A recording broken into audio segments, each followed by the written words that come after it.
there. Speaking of the Howard Frankland Bridge, if you're heading into Tampa this morning, you'll want to listen up because you'll be driving a different route than you did yesterday. Yeah, Sarah, just giving you that aerial view. Traffic shakeup on the bridge happening now. It's part of a massive rebuild, years in the making at this point. 10 Tampa Bay's Nick Valturo live on the St. Pete side this morning to help you navigate the changes. Hey, good morning, Nick.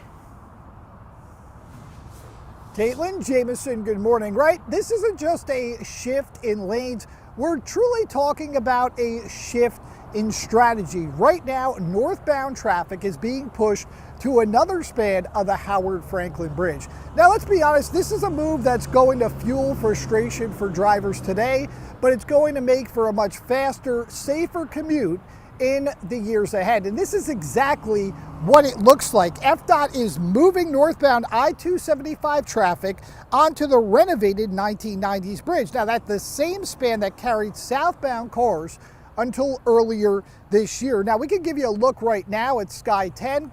Sarah just showed you that a little bit earlier. This really opens the door for demolition of the original 1960s structure, a bridge that stood for decades, but FDOT says can no longer handle modern traffic demands. Now, this $865 million project began in 2020, and it's the most expensive transportation project in state history. Now, FDOT is asking drivers to stay alert, follow signs, and respect the work zone. This shift, it marks a major milestone. When the work wraps up in spring of 2026, the Howard Frankland will feature 8 lanes, 4 general and 4 express. Plus, it will also include a separate path for both cyclists and for pedestrians. So it's a move that's really going to shape how Tampa Bay moves in the future.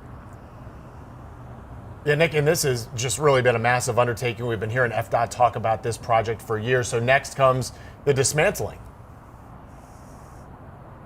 Yeah, absolutely, Jameson. That's the next big step. They got to demolition and dismantle that 1960s original span. That's going to take until the spring of 2026. They'll also be working on those express lanes, both sides on the St. Pete side and the Tampa side. And of course, they'll be building those lanes for the pedestrians and cyclists. That'll be the final phase of the project. But here's the thing. Right now, FDOT really wants to urge drivers to pay attention. Now, there's going to be detour signs up. Sarah showed you what the traffic pattern, we showed you what the traffic pattern is going to look like as you make that switch today. But just be alert of those signs. Be alert of any of the cones and alert and vigilant of any workers that are out there on the road. There's also going to be a little bit of a learning curve with this. They expect that. So just give yourself a little extra time in the morning to make that commute just a little bit smoother. For right now, reporting live in St. Pete, Nick Valturo, 10 Tampa Bay.